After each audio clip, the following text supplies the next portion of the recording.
Good morning, everyone. Today is Friday, September 21st, 2018. It's MMA Junkie Radio's pre-show, the show before the show. That's George. That's Dan. I'm Goz. Voice that you hear in your head, that's Danny Okers. Demi. And we are MMA Junkie Radio. George, more evidence to the case. Did you watch last night's game, football? I did, man. I had the Jets on the damn money line, and those motherfuckers teased me. It was 14-0. Just feeling good. Ready to throw a fist bump to Sam Alljam from Pennsylvania. And then all of a sudden, the collapse happened, and Cleveland got the win. And then Sam gets all mad because I started. What, did I bust his balls, or did I just make a comment? What did I say here? I'll read it off to you. Are we all quiet? I said, y'all losing to the clowns? Like, I just thought that. Like, come on, man. Because there was still time where maybe Sam Arnold, and right away, I'm a clown, he told me. I waited till now. Well, when am I supposed to do it? When they're up 14-0?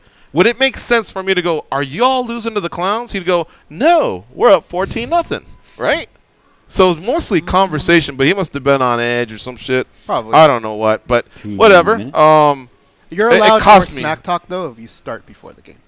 Yeah, you're right. You're right. But it can happen at any time. If you do it in the middle. I mean, because look, Junkie Nation's so massive, dude. Can you imagine if I actually texted every single person before every single game? But there's not that many people involved in a Jets-Browns game. That pool's got to be a little smaller. It's like it's the Cowboys versus. I barely put it this way. I barely remember there was a game. I barely got my bed in, shut the laptop. I didn't even know it was doing NFL other stuff until I looked both those teams up. And the next thing you know, I'm watching this, and I'm like, oh, wait a minute. Okay, cool. I had a parlay. It's in. It looks pretty good so far. And then I sat there and I watched it, and it collapsed. So that was that. But yeah, actually, our friend reached out to me. How? Well, yeah, so you know. Yeah. Closer? I mean, they haven't won a game since 2016. Is he? What more evidence do I need to put on the table? Is he the type of mush that never wins, or just rarely wins? No, he does. This is my personal theory, because he can win from time to time. I believe that he has a mush meter. Coming up in a minute. And when he mushes something, it takes away a lot of his mush powers. So if he makes a bet after a big mush, I would say bet whatever he bets after that. This is considered a big mush because the Browns haven't won in a long time. So whatever Hal says goes. Mush.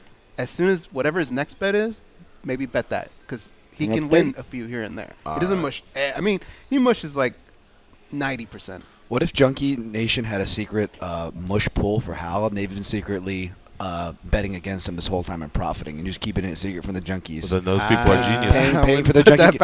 You see, you're like, hey, these guys are showing up every junkie gathering, and they're never short on money, and they're just like sitting there going, there might be a mush alliance somewhere out there that I've heard of. Whoa, that's serious.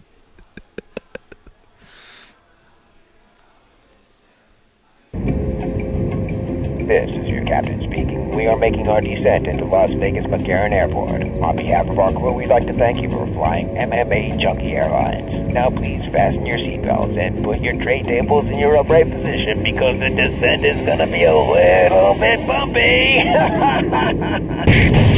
Alright, Junkie Nation, it's time to roll, baby, on MMA Junkie Radio with Gorgeous George and Gold. This is what we do and why we do it, baby.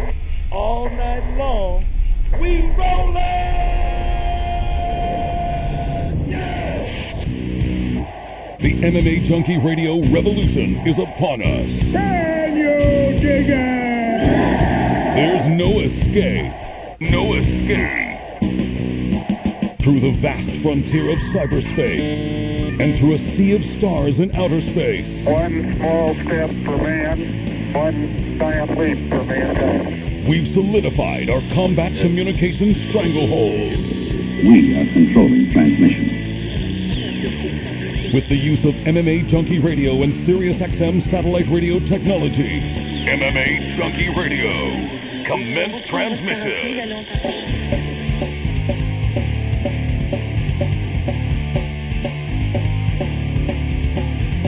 Live from MMA Junkie Radio HQ in the fight capital of the world, Las Vegas, Nevada.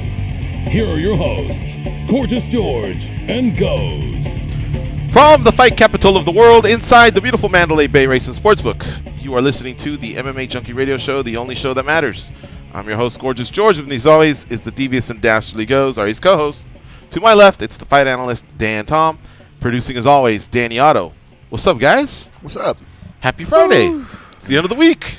Is it The though? weekend is upon us. There's so much to talk about. Indeed. Today. I feel like the end of today's show is so much further than any other show. There is a lot to cover, for sure. And, in fact, it has nothing to do with fists and shins and knees and elbows and takedowns. It has to do with the nuttiness that was the UFC 229 press conference out in New York City with Dana White, Khabib Nurmagomedov, Conor McGregor, and select media. Well, MMA media. There you go. Some of them. No fans. No fans showed up, and it was still a circus. Yeah. Was it fun? Was it fun for you? Was that entertainment, or what was it? Describe that first. I don't know what it was, because when it was going on, I was kind of feeling embarrassed a little bit, and then there were times where I was entertained, but there were a lot of cringe. Where were you embarrassed? Where were you cringing? Conor was just a little, like, he's over the top, but he was a little too over the top, just out of control type. Mm-hmm. And then just some of the questions, man. There's just so many different levels of media that we have now. That was a little cringeworthy. So there were moments like that. I will say this, though. Going into the press conference, the fact that there were no people allowed definitely changed the feeling of it. But to me, that's like Conor coming into a fight injured, because he plays a lot off of the crowd. And to not have those crowd's reactions, I was curious to see how he was going to react to that. And I thought he did well making that adjustment, which is something he does in fights. So I kind of gave him his props in that regard. Yeah, I enjoyed it. I really thoroughly did. Yeah, I think I know what you mean. Do you like drama, though? Yeah. You're one of those guys, right? I'm in the middle, and I think you kind of don't like it, right, Dan? Like drama? Not that I don't like. I'm just not like the oh my goodness. Obviously we talked about a scoreboard, and we'll talk about it more here as far as a scoreboard for these type of things. I'm okay with giving a winner, but it's not like he won the if that makes sense. You know what I'm saying? Yeah. Like I get it and I appreciate it for what it is. I'm not a denier. I'm not a hater. But does it get me excited? No. I'm legitimately excited about this matchup. Did it get you more excited for someone to get their ass kicked or for someone to win? Did they do that for you? No, although I will say I felt the anticipation like many. I actually had a doctor's appointment at 2, which I was pulling a Conor McGregor for because I was running a bit late for. But I was, like a fan. I was queuing it up on my phone. Playing lightly in my pocket, very, very rudely, playing in the waiting room. But no. So I felt the anticipation, and again for the matchup, there's not a lot to go off of as far as recent fights for Conor. And again, with Conor, like you guys are saying, it's such a, like Goz was saying, it's such a part of his game that it makes you pay attention to it. It is valid in the sense of, you look at his past fights and how his opponents react to these things. In hindsight, of course, guys, right? But they did play little. There were little hints, right? There were little hints. You go back to the Alvarez press conferences, and you see him. It took him a while. Alvarez, I think, played it well at first too, like Khabib, but toward the end, and I'm sure George, you'll weigh in it because you have your own theory. But toward the end, right, it starts to shift. Yeah. I guess there's so many ways to look at it. For one, it was fun for me. Mm-hmm. I was entertained. 2, the purpose of it was to make people aware of the upcoming fight and hopefully get them to purchase. And I think for sure that was a success for the UFC, for Conor McGregor, because even though he's not a champion, he gets a pay-per-view cut, and for Khabib Nurmagomedov, who is the champion and will get a pay-per-view cut. Yeah. So those 3 for sure won. I think the UFC won, MMAjunkie won. I loved it. I really did. The only thing is, if you ask 50 minutes, 40, how long was it, 40, 50? 45, yeah. However long it was, that is a lot to ask for there not to be cringe-worthy moments or for there not to be some silliness. And I think that goes for everything, even the best movie or the best sporting event. There's just times where you're like, oh, okay, you might watch a great football game, but someone will go, in the second quarter, nobody scored. Mm-hmm. Oh, yeah, okay, well, defense. But anyway,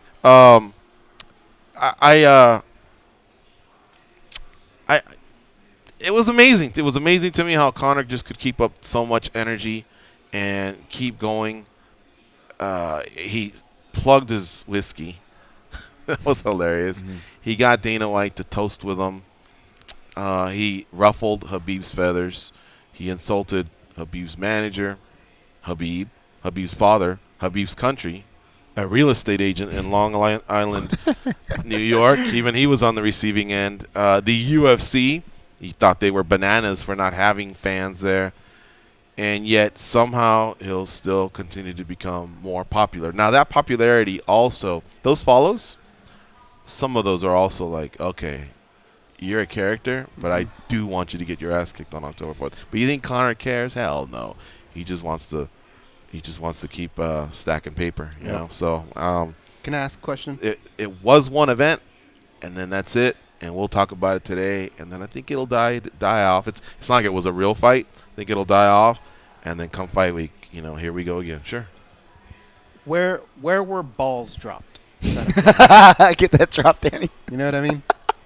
What could have been better? Because there's one thing that I thought the fans should have been that there. I thought other than that. Oh, did you see though? My theory was right when they asked Dana about it. He said, "Hey, look, man, this guy's on probation. Yeah. We're on thin ice here with the state of New York, the athletic commission." Didn't want to take a chance, and he may have made the right call. He said he made the right call. He said so. I'm gonna say so for sure. I don't know what Times Square was like. Maybe there was fights out there between Irish and Russians or whatever. But I feel like, come on, you know, like, man, I've been to Brazil, I've been to Argentina, I've been overseas. I've seen soccer games where they show up planning to fight, and yet they're still able to contain that. I'm sure they could have contained Radio City Music Hall, but you know, it kind of adds to it because you all are lucky. You have an expert like me that tells you these things, but for the most part, there's a lot of people that are like, Dana said so, you know, and but you know, I think they could have contained it, and I think the fans could have got something out of it. But I think more than anything, probably had to do with the courts and the commission. Part of me also thinks that, you know, again, really easy to come at Dana. He's the figurehead for these things, and sometimes the way maybe he handles himself makes him kind of that target. But in his defense, you know, these decisions aren't, I'd imagine, guys, they aren't just made by him, right? I mean, if it was up to him, if anything, Dana White probably is more on the wild side, you know, than the conservative side if his sample size shows for anything. But you got to think that this is kind of the new age, the corporate age. They're the Reebok, the USADA, that image, and there is kind of a precedence for it in this new age too. You think about recent shows with the way they're handling security and their new security outfit that they've kind of instituted, where they had actually pulled fights because of crowds. Remember there was that what was it, that heavyweight in the Europe crowd with the soccer in Poland, yeah, and they actually pulled and removed that fight. Now, granted, they're not going to pull a Khabib and Conor fight for it, but maybe what they will do is not allow the crowd in because they don't want to disturb this fight. So even though I don't agree with it, and I agree with you guys, I think the points are strong on why the crowd should have been there. But in their defense, I think there is a precedence that we should maybe not be so surprised at these kind of decisions going forward. Here's what I think could have been done better.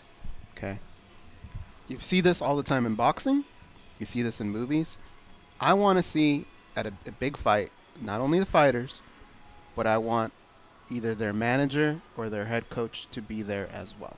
I think you need more voices than just the two. And in this particular case, wouldn't it have been fun to have Ali up there? Wouldn't it have been fun to have Coach Kavanaugh up there? And then them exchange barbs. I've just always, like, you know, in boxing, like, there's some fathers that are, like, from the Lakers, right? Like Lonzo Ball and LeVar Ball. I think that adds to the drama a little bit, and I think that would have been fun to have. The fighters can only exchange so much, you know? Ali did actually have a part in this. He was off camera. If I'm Dana, he's trying to keep him away because things can get out of hand with Ali sometimes. Right. But it's going to happen anyway. Are you saying in a setting like boxing has, like HBO, or in a public setting like that? No, like exactly what they just did. Because then you're turning them into WWE managers, or is that the point? That's kind of the point. Yeah. I don't think that they're not WWE managers, though, because they Ali trains. I mean, he gets in there. He has valid points. If he's saying something, it's not just some wackadoo saying it, right? Yeah. And Coach Kavanaugh, that's his coach. It's head coach. I think you can add more to it. Tailing on to the point that I just made, if the UFC does start moving more in this button-up way, and in some ways more toward boxing, like what it kind of plays into what Goes is saying, where I would agree with him. If they're going to go that route in the future and not do a dais, at least do a kind of relevant dais to the main event by bringing up the coaches. So I will say maybe that would have gotten ugly if it was like, if I put it this way, if I was John Kavanaugh, the opposite would have been like, go ahead, make fun of my book. I'm okay with you making fun of me compared to like, because let's just say I'm not going to speculate too much on this, guys, but it seems that Conor McGregor has some ammunition on Ali. I'll put that out there, and that wouldn't have seemed like a good idea for Ali to go up there yesterday. And are you saying could we also have had Pettis and Ferguson instead of the other two you just mentioned? I wouldn't do that, because then I think especially with those two, they're gonna get lost, those guys, because everybody wants to know about. Wouldn't the other two get lost? Yeah. The coaches and the hell no. Do you know how old he is, guys? Right, but what about other colorful fighters then? I think any other fighter would get lost in it, because the other two are just so powerful. Glover. You have to focus on that main event. Now here's the one thing that you could have maybe done. Ali, only because Habib's English is challenged a little bit in a setting like that. But you needed somebody to get heated on that side, and Habib can only get heated so far. Yeah. I think that would have really, really sold a lot more. Here's what you could have done, but it just doesn't work because Habib doesn't. Where else drink, did they drop the ball? alcohol. Is that it? Well, this is what I'm saying right now. No, I know, but Oh. aside from this, do you think they dropped the ball anywhere else? Well, this couldn't have happened, but maybe in the future. Yeah. Because Habib doesn't drink, but wouldn't it have great if he had a vodka sponsor? And they're That's just what I've been. drinking vodka Yeah, versus they're whiskey, missing a but vodka. you can't do it. Drinking But I thought that would have been funny if he brought out his own bottle, and then I don't know. Mine's simple. I just wish they had the fans there. So, Yeah. that's what I was gonna say to Marvin yesterday. By the way, I was like, they were talking about the whiskey specials. I was like, you guys could do a vodka special for Khabib and the Russian people that are going to be coming through. I will add to that though, kind of what to touch on a point that George made. I will say, like, yeah, I don't think you should have anyone else up there, like Tony and Pettis, because think about it. You guys remember Glover Teixeira and Anthony Johnson, or Holly Holm and Miesha Tate? Probably not, because they were like wallpaper. They were pretty much the UFC to whatever sign in the back. Like that's what they were in those press conferences. They were just turning into fans, laughing and reacting along with us. Maybe if it were any other two fighters, maybe, but for those two particular, that's all you want to hear. Yes, is exactly. that fight. Yes. Folks, how did you react to it? 866-522-2846. What did you think? Or let us know via the chats. YouTube. We'll check Twitter and see what your thoughts were there. You want to use the MMA or combat sports scoring system 10-9. Call it a KO. Call it a submission for either guy. There were battles within the war. Or did you even catch it or catch highlights? What'd you think? I'm curious. 866-522-2846. We are going to be talking to Paul Felder today. He's a spillover from yesterday. Just kind of got tied up at the airport. So we'll. The airport? I thought that dude only uses trains. Yeah. No, he was at the airport. He's flying to LA. He's part of the Fox Sports coverage for this weekend's UFC Fight Night 136 card out in Sao Paulo, Brazil. So we'll catch up with Paul, get his thoughts on the main fights there. And that's it, man. Junkie Nation, it's your chance to come through. Before I forget, tonight, 2 big games. Modern Day, the number one high school football team last year. The best high school football team ever. That's right. In California, right, George? No, in the nation's history. In the nation? Last year, we were 15-0. We had the Offensive Player of the Year, the Defensive Player of the Year, and the Coach of the Year. And we steamrolled everybody, including Bishop Gorman, who hadn't lost in 5 years. We put it on them and broke their 5-year winning streak. Bosco and a bunch of other teams, some powerhouses out in California. But California's a big state. So now there's a team called IMG coming out of Florida, and they want some, so they're traveling, and it's tonight. They're rated number 1. Modern Day's number 3. They think because we lost a couple players that He wants $2. they feel like because we lost a few players that's it. That our goose is cooked. But you'll see, we're gonna pull through tonight. And the USC Trojans, I think we're gonna get back in the win column. I think we've shaken off, some of the mistakes from earlier in the season. I think we're gonna run off about 6 or 7 straight. I want to give props, but I don't know. California's a huge state, George. Like, where are these modern day monarchs? The mean streets of San Ana is where they come from. Okay, yeah, some beasts come out. Question: Do they ever play? Did any of the Hawaiian teams make it over to play? There is one Hawaiian team. I'm gonna pull up the USA Today Sports football rankings, and I think I've seen a Hawaiian team in there. There's a lot of Texas teams, California teams, Florida teams. There's always a couple Ohios and Pennsylvanias, but I have seen Hawaii. I don't know if you guys will appreciate this, but one of my favorite high school games I went to was I didn't go to Green Valley Gators. I was Silverado Skyhawk out here, but I went to a Green Valley Gators, and they actually had a pretty decent team as far as for the local, at least at the time, right? Las Vegas Valley, the Vegas Valley teams, and one of the better ones. And a team from Hawaii came over, a high school football team, to play them. And the Hawaii side, granted, there were a lot of Hawaiians here in Vegas, so a lot of them were local, had more people, and they were definitely louder contingent. If we're talking about press conference, they had more people on their side of the bleachers in Vegas than the Vegas home team did. And they washed them. It was like 57 to like 6 or something. The Vegas team or the Hawaiian team? The Hawaiian team, and it was just great. Like, you just saw a bunch of 300-pound plus sound Samoans that were sophomores. You're like, no way, that guy's a sophomore. It's on the field and just smashing. Like the Gators is some pretty big athletic dudes too, but it was just the Samoan dudes were just smashing them, and I was sitting on the Green Valley Gator side just laughing and just watching people's attitude get crushed and people just leaving early, leaving the game early. It's just but I imagine that's how you must feel watching modern day games. They're doing a lot of the crushing. George, we've been doing a lot of crushing as of late, and this is a big game, man. Make no mistake, they're number one for a reason. In fact, my godson, remember last year he had this awesome season. Well, IMG Academy actually invited him to go out there, and all the top 8th graders went out there and played. And Logan? Logan, yeah. While he was out there, call him Weapon X. That's illegal. No, so it's just kind of like a tournament, and they invited those teams to go out there and play in tournaments. Teams, okay. Yeah, but while they were there, hey, they toured it and everything. Supposedly it's like $75,000 a year, and remember, this is big business now. They're prepping these kids for high school, and then college, and then get them to the pro to be making some money. So there's a lot of parents that have money that want to make something happen. So he toured it, and they told him they'd love to have him there at the IMG Academy, but he wanted to stay home in California. But that's how good he is. Wow, that's impressive, yeah. But so I know it's going to be on television tonight, and I'm going to be watching them and USC. I think they kick off at the same time. You know what I told Logan? I said, if you want me in IMG, if you want me to go over there, you got to get me a jersey that says Weapon X on the back. Send Weapon X out there. He hate me? Let's see. I'm trying to look and see if I can find this here, just so I can tell you if I was in fact correct. This should be a lot easier than it is. Top teams in Texas. Scroll down. Let's see here. Scroll down. Let me get Marco in, and I'll find it while he talks. Yeah. I usually don't pay attention to his calls anyway. Junkie Hotline. Marco from Waco, bro. Yeah, you don't pay attention to what I talk. What's up, Marco? The freaking press conference yesterday, dude, I would call it a unanimous decision for Conor. He came dark and deep with his guts, man. Political talk. Hypothetical, political, lyrical, miracle whip. Just like butter. His rhymes were legit. Yeah. Hey, you know what, guys? Is he in danger? Okay, supposedly Marco? there was an Irish mobster that he either had to pay off, or if you believe all the rumors that are out there, all right?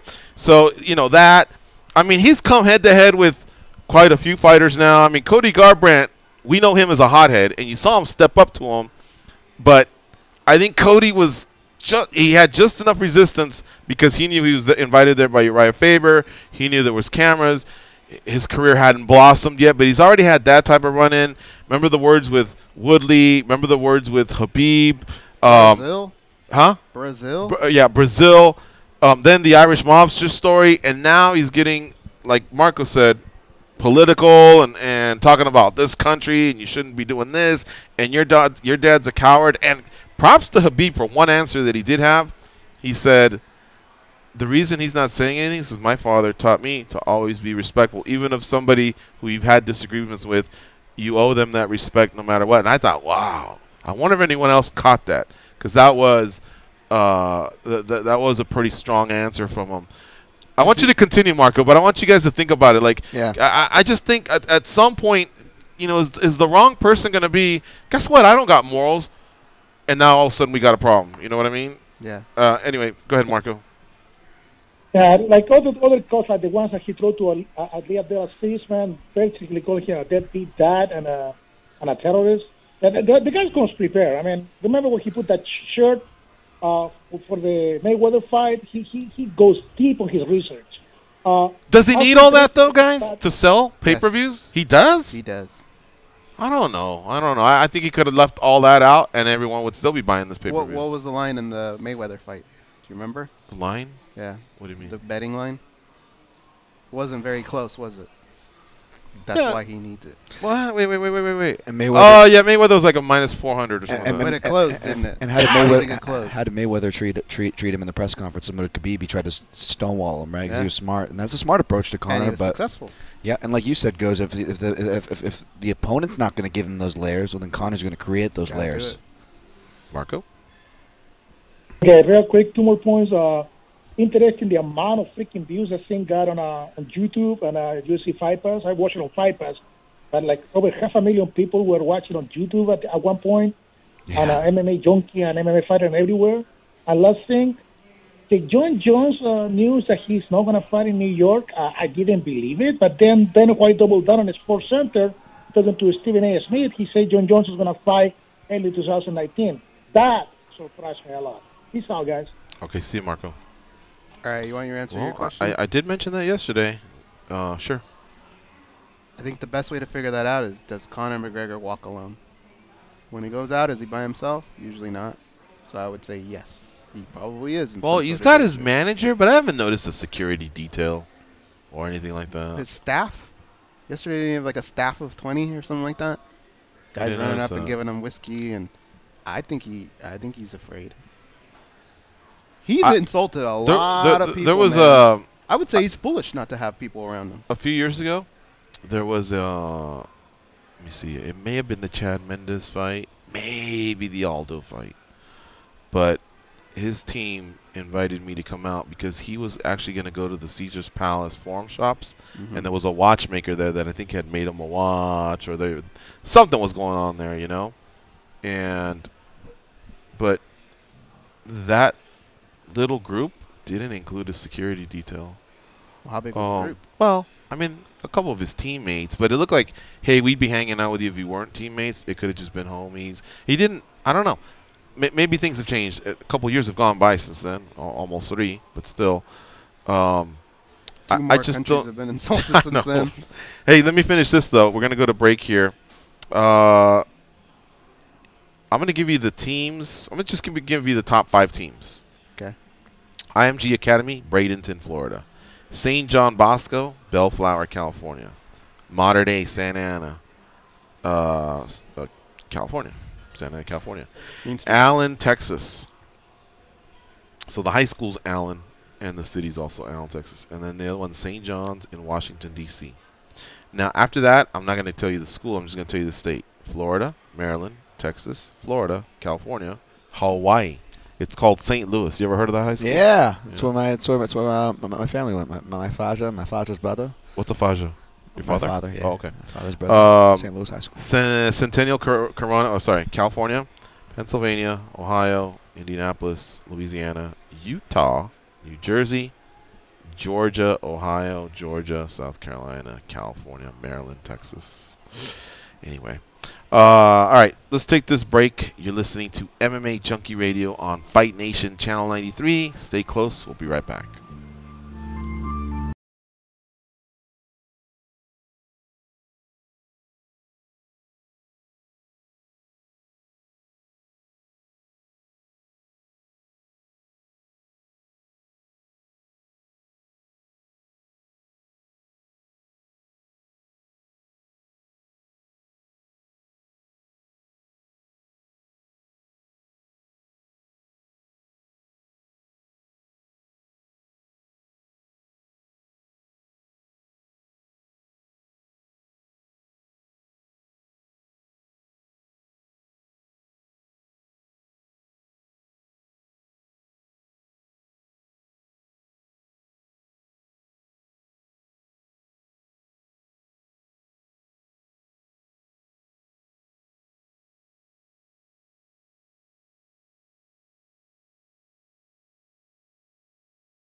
They can drink Mentos-flavored Diet Coke without their stomachs giving a single fuck. They are Gorgeous George and Goes. And this is MMA Junkie Radio. Get the radio channels. Get the radio channel numbers and a link to listen to your favorite NFL, college football, or Major League Baseball team sent right to your smart device. Just go to SiriusXM.com/sports today and then click Add to my calendar. You know, this song that's playing right now? Who is this? God damn it, George. This is Carlos Santana? Oh, it is? Yeah. Andy hits those notes? Yeah. Oh, wow. This is the most animated I've ever seen Buffalo Blue in my life. Was he holding up a drink and swaying? I don't know if he had a drink, but he was just singing and dancing.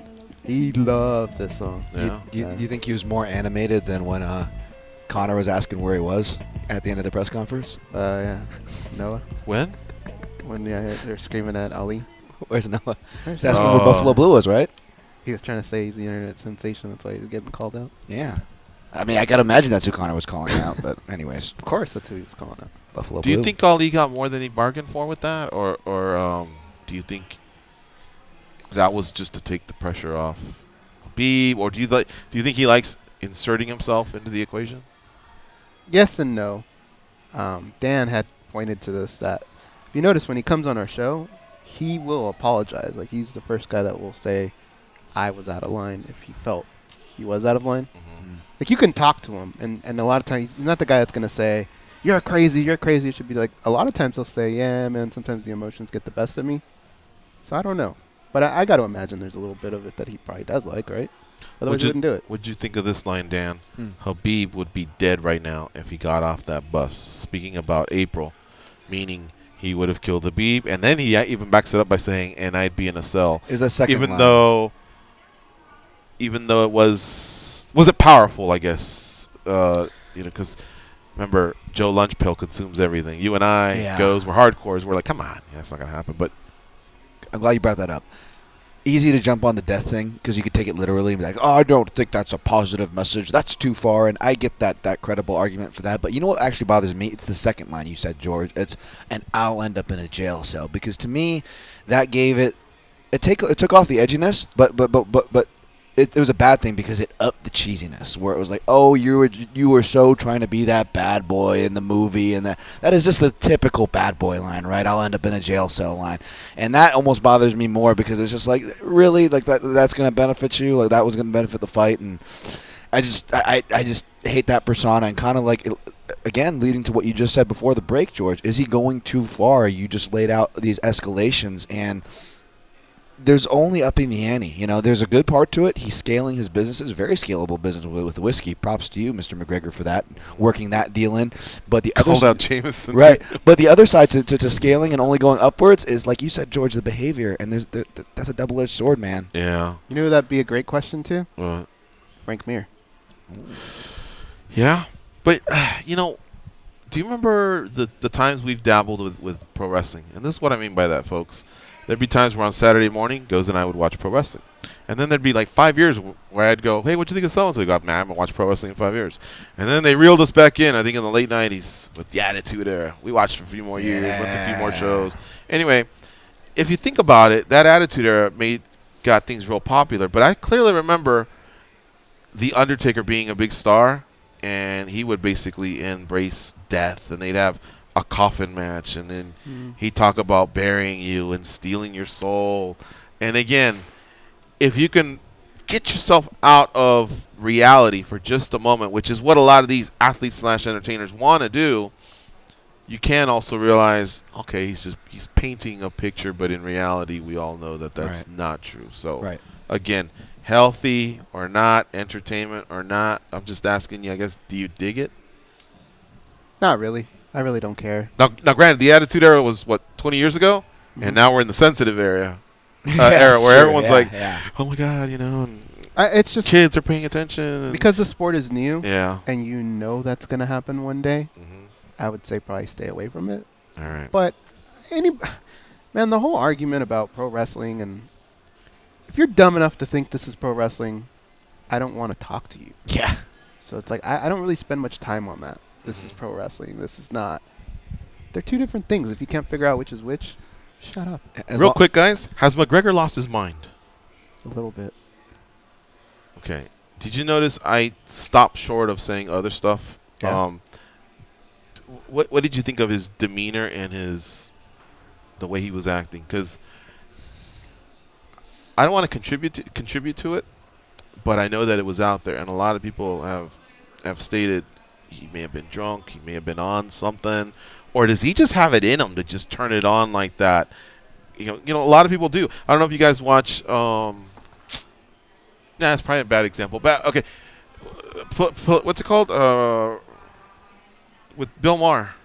Real talk. Real talk, is that what it's called? Real time? Real time with Bill Maher. Yeah, real time, yeah. He just had Steve Ballmer, the owner of the Clippers, and that guy had a bunch of energy, Dan. Yeah, I'm the Clippers. I used to be with Mike. And I was like, wow. And he did it for 15 minutes. That's just him. Could that just be Connor? And what do you think of all of what people are accusing him of, Dan? I mean, I get what you were saying there and kind of dancing around, and I don't want to add to the speculation either. So can I just instead quote the great Rick James?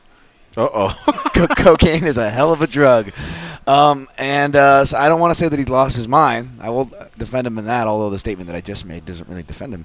But yeah, I will say I think there are other things at play that kind of come with the stereotype and the narrative, and we kind of see this. You know, I was just talking about this on my podcast last night. I was first dissecting the USADA and John Jones news, right? And I was talking about the John Jones progression. I see him. You know, it's the second fight, granted, but I see him for the first time at UFC 94 against Stephan Bonner under that GSP BJ Penn 2 card, right? And who's this guy doing these flashy moves? And I fell in love with him like everybody else. But around that title run, that epic run, you start seeing hints here and there, and from the "go get your fans" moment to the car crashes, and the evidence slowly starts kind of stacking up, kind of like how George did it with the Conor the timeline with Conor McGregor, and the same thing with Conor. You know, we see this martial artist, and even when he's doing his mental warfare, he never went past a certain line. I would argue with Jose Aldo, right? Mm-hmm. And I would argue that Jose Aldo, that UFC 194 post-fight press conference, I think is the last time we saw that McGregor. Who had that yin and the yang. He had the craziness, he had the volatility, the wildness, the brashness, but he also had that martial artist balance. That he did give respect to Diaz, and I appreciated that. Poirier, that was awesome. I thought that was pretty cool. That was probably one of the highlights. But yeah. So I don't think he's losing his mind. But I guess my long-winded things are there's a progression here, right? And I'm sure we can look at other superstars in sports or musicians and bands. It's something about that popularity and ascension. Again, you only go upwards so much. It's a double-edged sword, especially when if other substances or characters. You mentioned even the Irish mob or these hanging out with quote-unquote shady characters.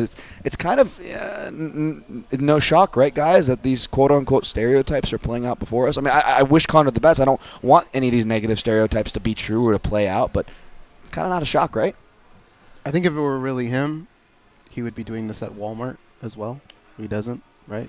You're not going to walk the aisles of Walmart and hear him say, "You'll do nothing." Like, he's a normal guy, right? Mm-hmm. Yeah. So if it were really him, he'd be doing this in other settings, and he doesn't seem to do it. But people at Walmart aren't about to fight him, and people at Walmart haven't previously insulted him. How many times do people get on your tits, though, when you're out and about in public, right? Like, if he was like that, he would have snapped on someone by now. Mm-hmm. But drugs and alcohol can change a person, and I'm not saying that's Conor, but I think what can change people even more is power. Yeah. And he's accumulated a lot of power in a short amount of time. We got to take a break, guys. All right, we got to take a break. Paul Felder's going to call in. So it's MMA Junkie Radio on SiriusXM Rush 93. Go to the Rumors tab there on MMA Junkie and follow along with us. We'll be talking about UFC Fight Night 137.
King Kong has a lot of shit on them. Like a lot, especially Goes. Here are Gorgeous George and Goes. Football season is here, and Barstool Radio is bringing a tailgate atmosphere to you every day with their unique and outlandish takes on the sports and pop culture stories that are trending this week. Enjoy refreshing content by the common man for the common man on Barstool Radio on Power 85 and streaming on your phone or at home on SiriusXM connected devices and speakers.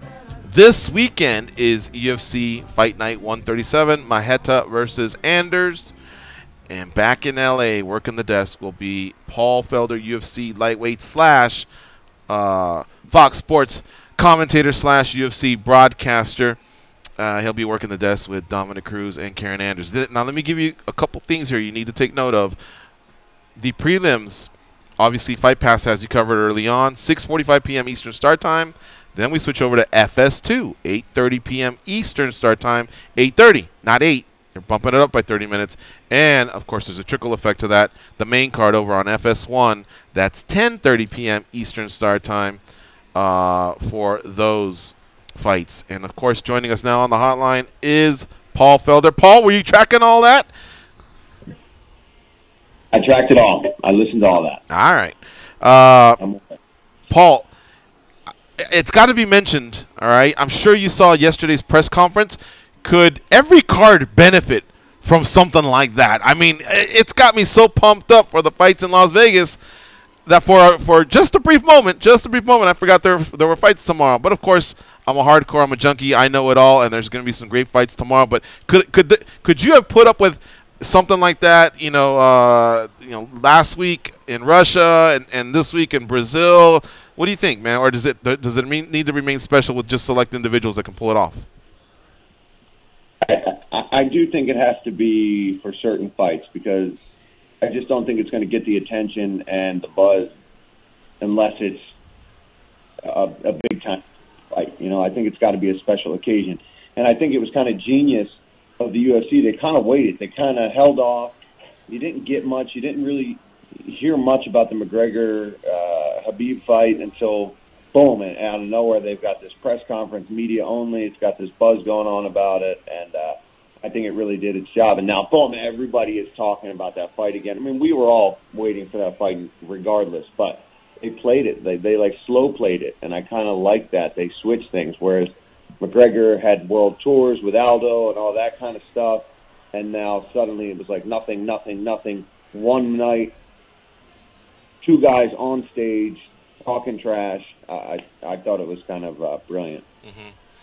Thiago Maheta Santos, fights Eric Anders in the main event.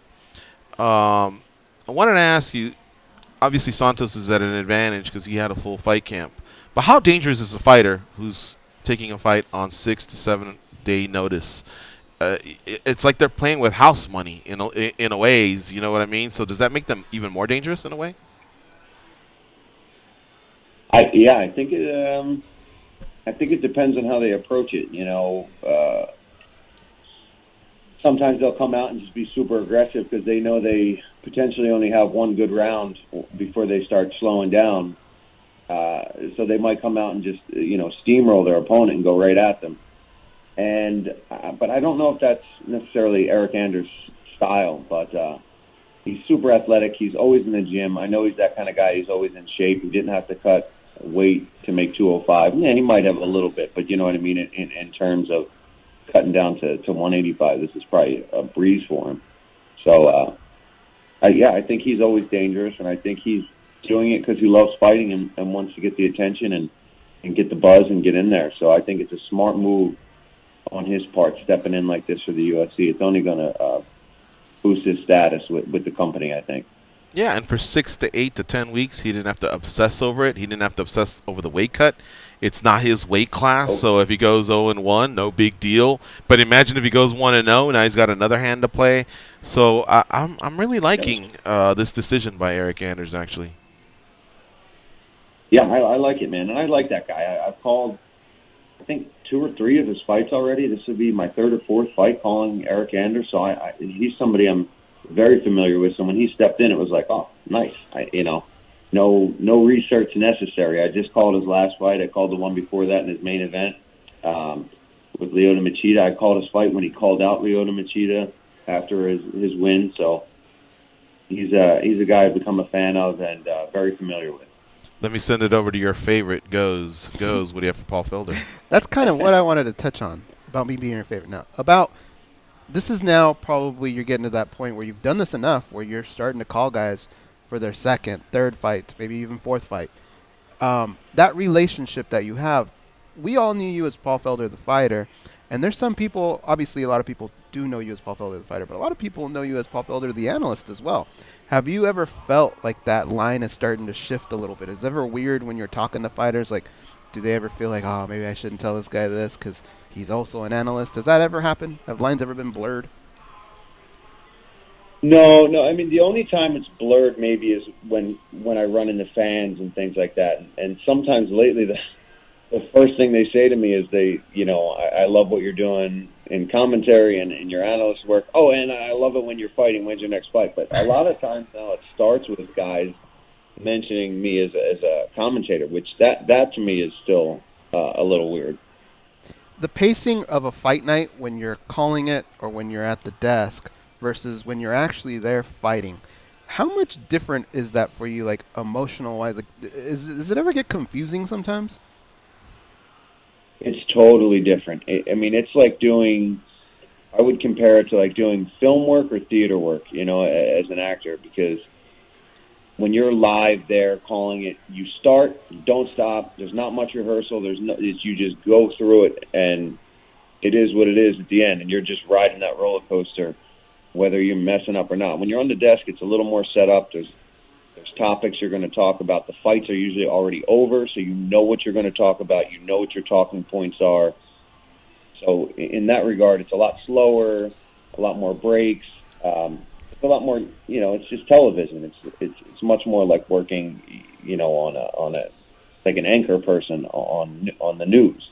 Whereas when you're live doing it or stepping in the cage and actually interviewing these guys, it's totally in the moment and a lot more adrenaline involved and a little more exciting for me. What happens more for you, Paul? At the end of a night when you fought, do you take what happened that night and feel more excited to talk about it as a broadcaster? Or at the end of a night broadcasting, do you feel more excited to take everything you learned there and apply it towards your personal fight life? I would say I'm more excited when I call a fight and seeing what guys do and learning from what these other fighters are going through and doing. It makes me more excited to get back into my own training camp, into my own work, and get back to the grind a little bit.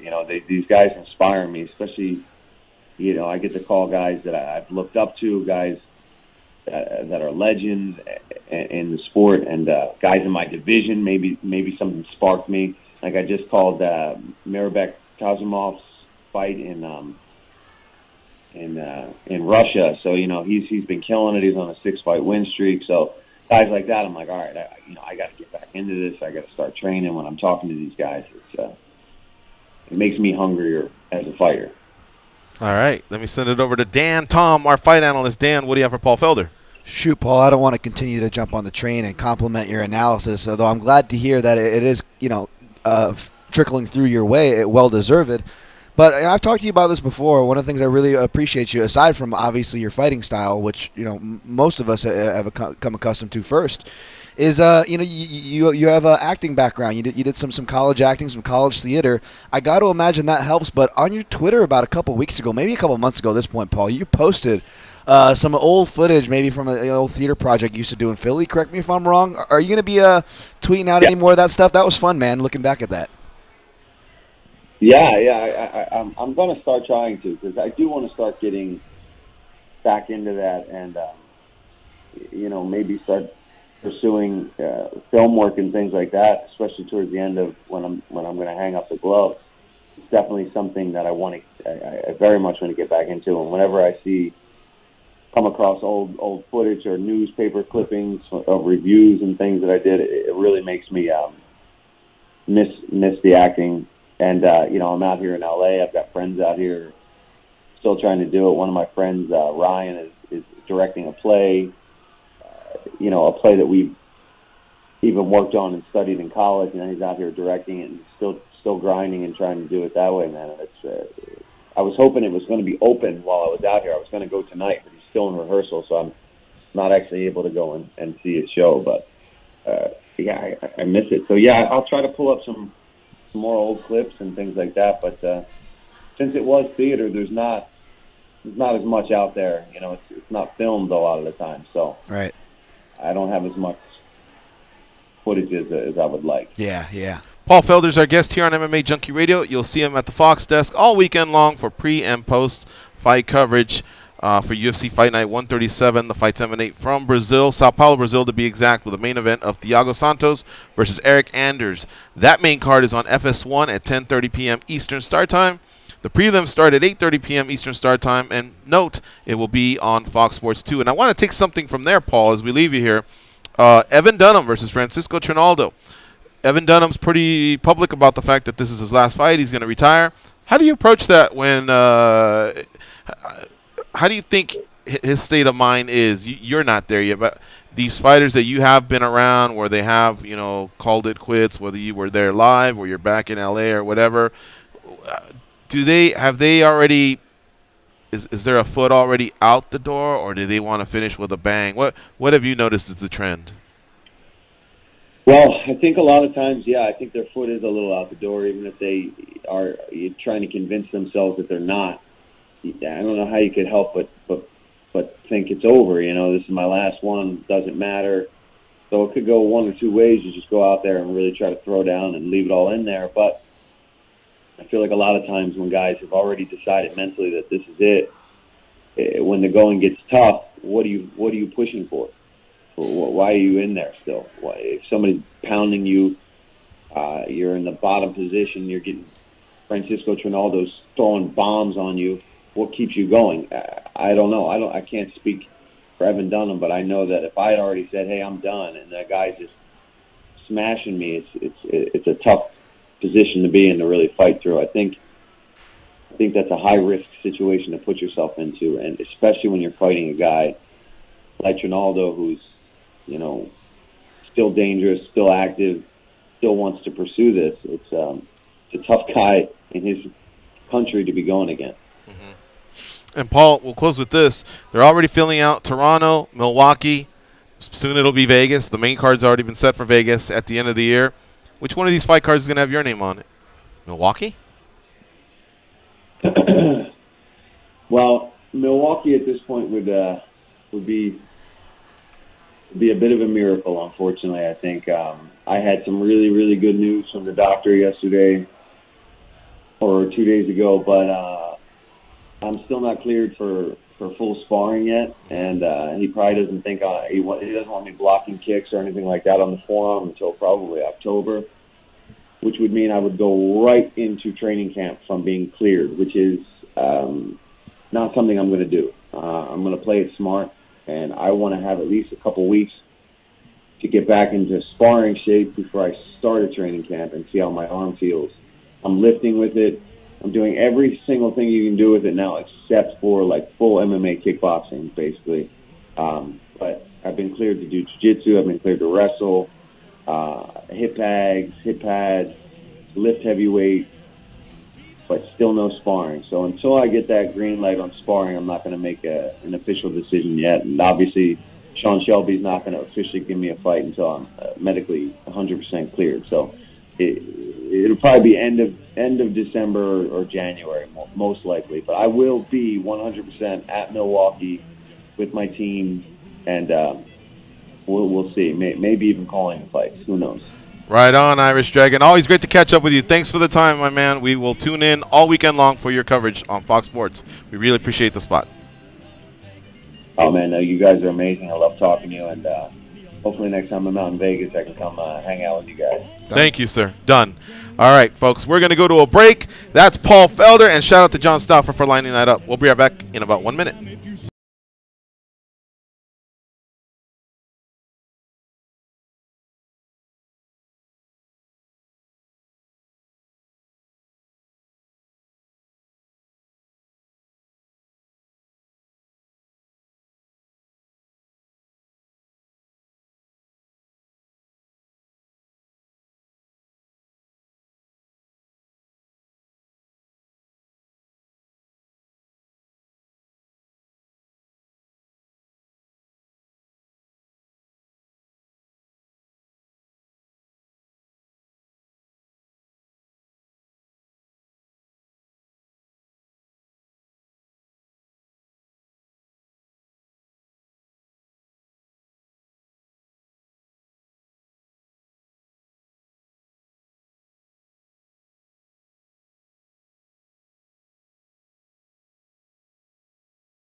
Dunham fights don't suck. Both Oliveira's on there, Charles and Alex. Alvey always makes it fun. Barral's a former champ. Missed weight this morning. I heard, yeah.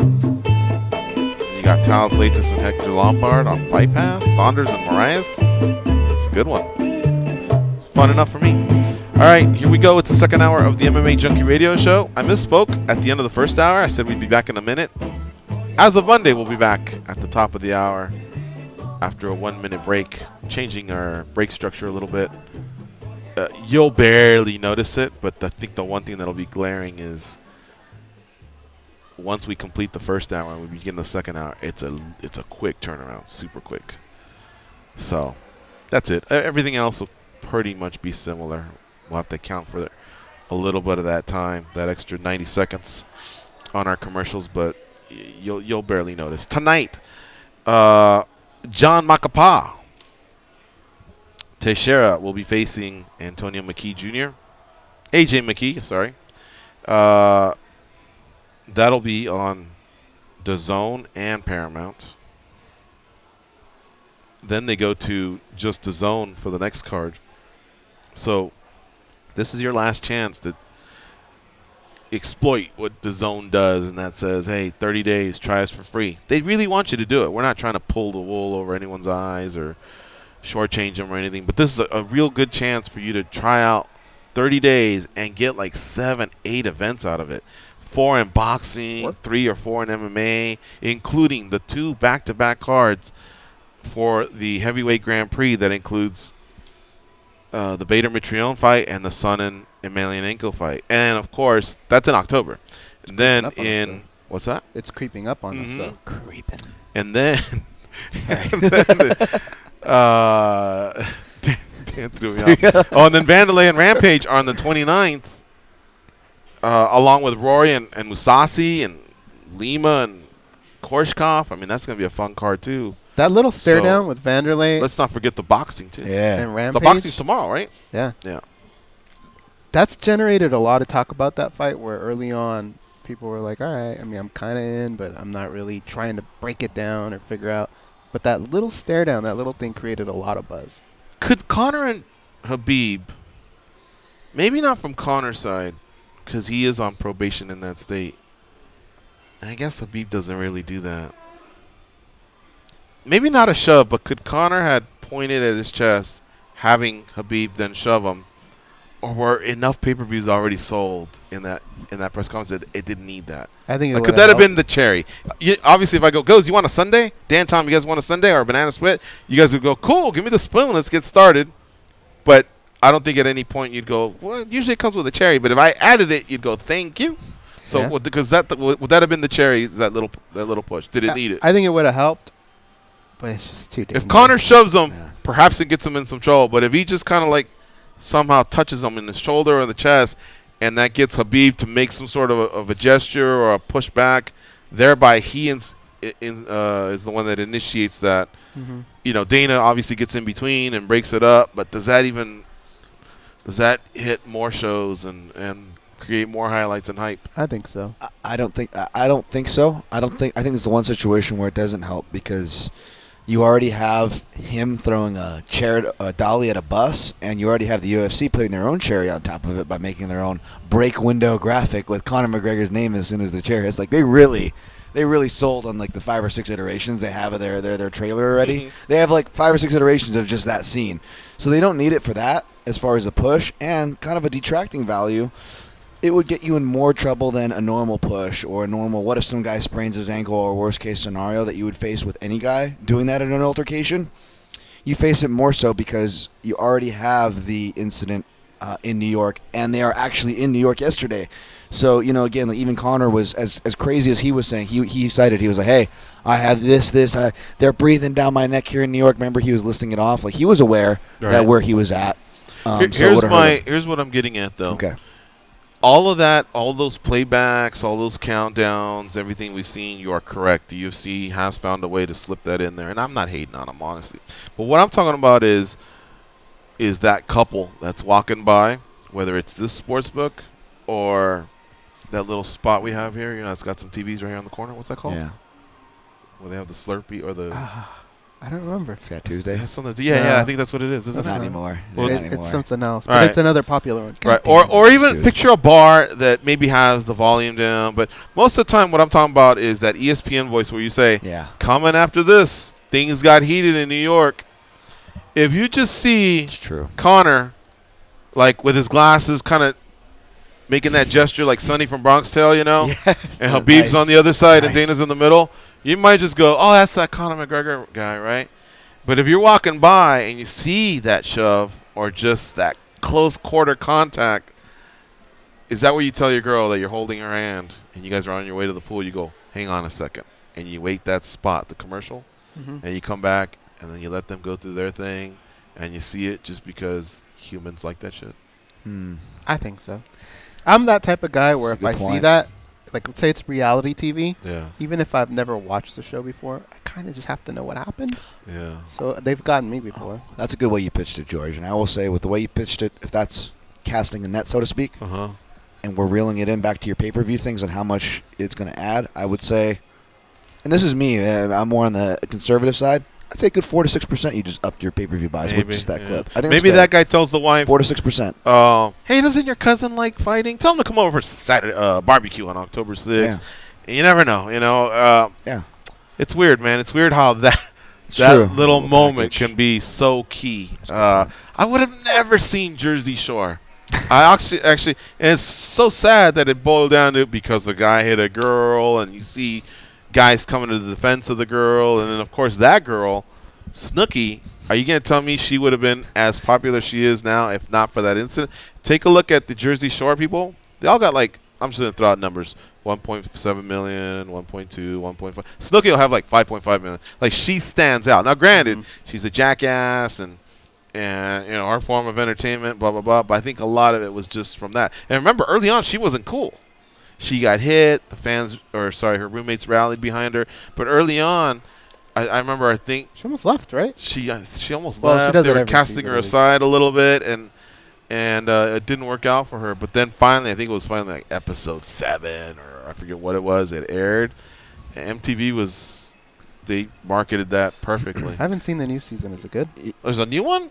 Yeah, they're in yeah. Vegas now. Yeah. You haven't seen it yet? It's airing already? Yeah. Yeah. Oh, I fucked up, man. I saw that. Jesus. You know what I thought? I thought it was a replay of Miami. I was like, oh, I already seen No, it. I've been skipping good. them and everything. It's good. Oh, I've been watching Jesus, them. you How guys. come no one's I brought it still haven't up? even seen the season finale for the last one. I need What? to see that, and then I need to see It's more like Kumbaya. We're all that's what I friends. figured. Dan Tom is such a contrarian that not only have I never seen an episode, Not one? I'll go opposite of you. That I didn't like that marketing. In fact, but I will say this: you know what actually got me interested was the very beginning, where I thought they got the marketing right, guys. Was the very beginning. Tell me if you remember this. They went away from this. It's such a ridiculous show. They marketed it right. They marketed it very seriously in the beginning, like a documentary. Remember, they were showing like it was almost like a black and white, like Jersey Shore episode yeah, 1? yeah, like the Jersey Shore, like the subculture, the life that you don't know about. And it's just showing like Paul like putting his hair together. It's like a black and white shot of him in the background, and like you just seeing the close up of like grabbing the gel, the jewelry, like a superhero getting geared up.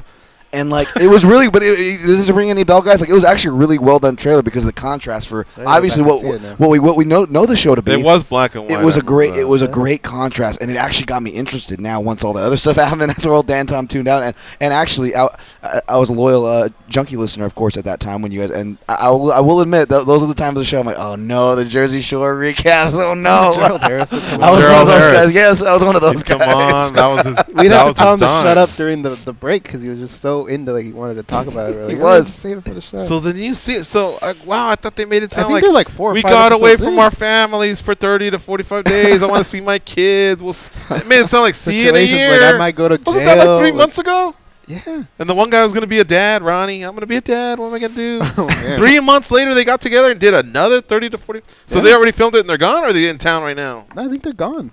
Holy shit. I think, right? I don't know. Hey, didn't one of the dudes start dabbling in MMA or at least using it to get in shape? Did in Yeah. New York? Yeah. I don't know about MMA. I think he just went to a gym and did some I situation, think right? Ronnie and Oh. I think They're making Ronnie they're and making a Vinny deal of have it, both, yeah. like they hit pads and shit Yeah, like that.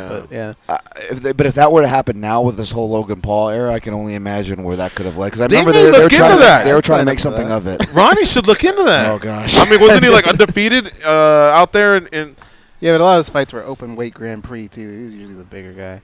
Hey, kind of, I guess. But is Logan Paul? I mean, he's got the state. What was he? A state qualifier, 4th place, Ohio. I'd take on Logan Paul with the size difference. Hey, you know how big is Logan Paul?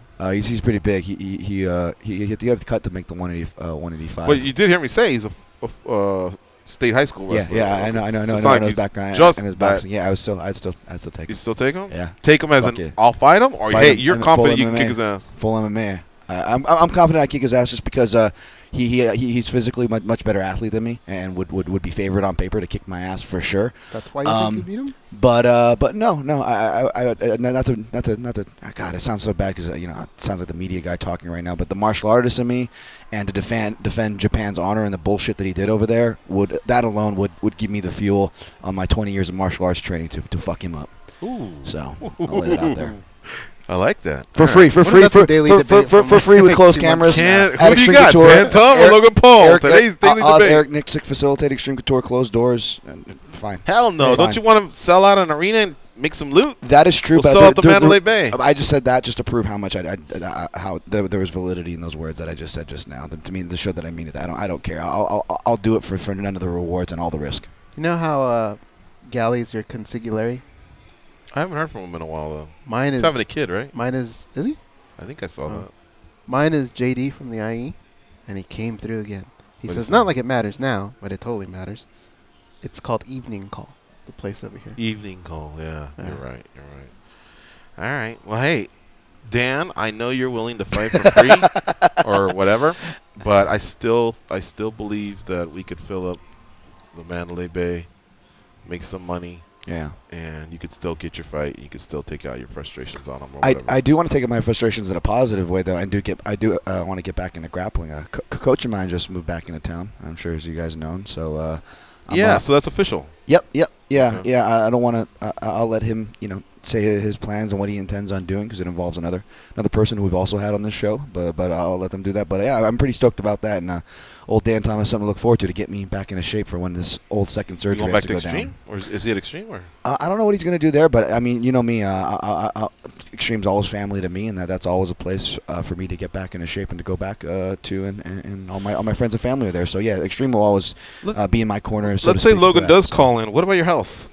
Let's say he goes, all right, Big Mouth, let's have this fight. And he goes, December. Yeah. Are you physically ready to take a fight, or do you still got to get through some shit first? This hypothetical for real, I would still go with I would still go to my follow-up surgery doctor's appointment and see, okay, I got to get this fixed. Clearly the hernia is not healing right, but right now I'm at the point where I can, I've been shadow boxing, doing really light kettlebell workouts, really light body weight workouts, yoga stretches, just real basic shit. Like that, but I'd ask him, would I need to do the corrective surgery, or could I continue to keep getting myself back into shape and even get in something competitive? That would be the first thing. The second thing would be concussion symptoms, which actually have been feeling better. Oh yeah, I haven't even thought of that. I was thinking about your hernia. Yeah, I've been taking. You the wolves over yeah, that is the big thing. Oh, that's not public. No, just. Well, that is the big thing. They've been manageable and whatnot, and yeah, I think they've been. I don't know. I don't know. I probably shouldn't be thinking about that. I'm 33 now, and again, I know I'm a media guy, but I've been throwing punches and kicks and having human beings throw punches and kicks at me since 1992 for almost 20 years. So for what that's worth, yeah, the mileage is accumulated. So I shouldn't be talking about doing that anymore. But if we're talking about a hypothetical, that would be a damn good one. Especially if we're talking about if there's money involved on the table, and I get to. I get to fight a pretty boy looking super athlete who has things kind of given to him. Oh my god, like the motivation is just so there for Dan Tom. Oh my gosh. What happened? Phone calls? Oh, we got a couple bozos. All right, we'll get to them. Yeah, let's get to them right now. Let's go.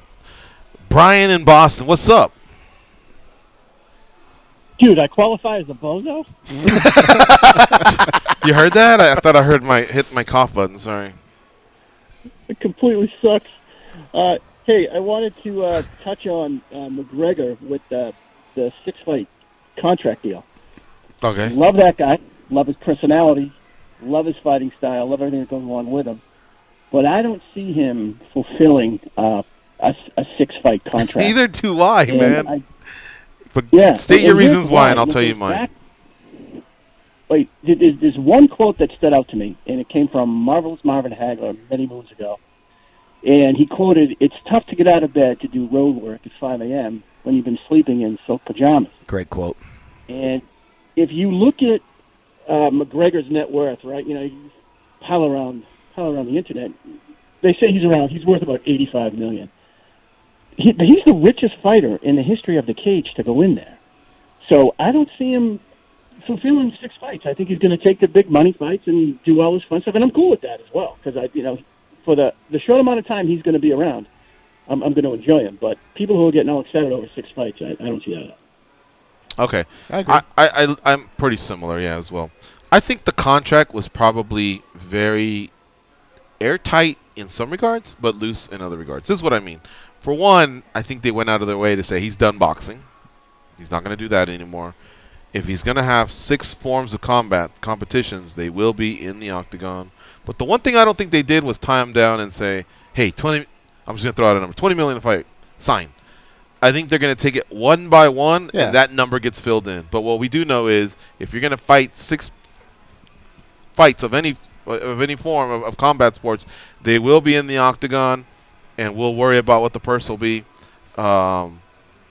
But we're not going to take it one fight at a time like you see in boxing, because if what Dana White is saying is true, and this fight maybe is just going to hit another stratosphere, then Conor McGregor is going to want to negotiate each and every time. You know what I mean? To get a little bit more. That's what he wants. That's what keeps him away from boxing, is that opportunity to do that. I think that's what the 6-fight contract did, was say, okay, you don't need to go over there and make $100 million. Let's work on getting you that here.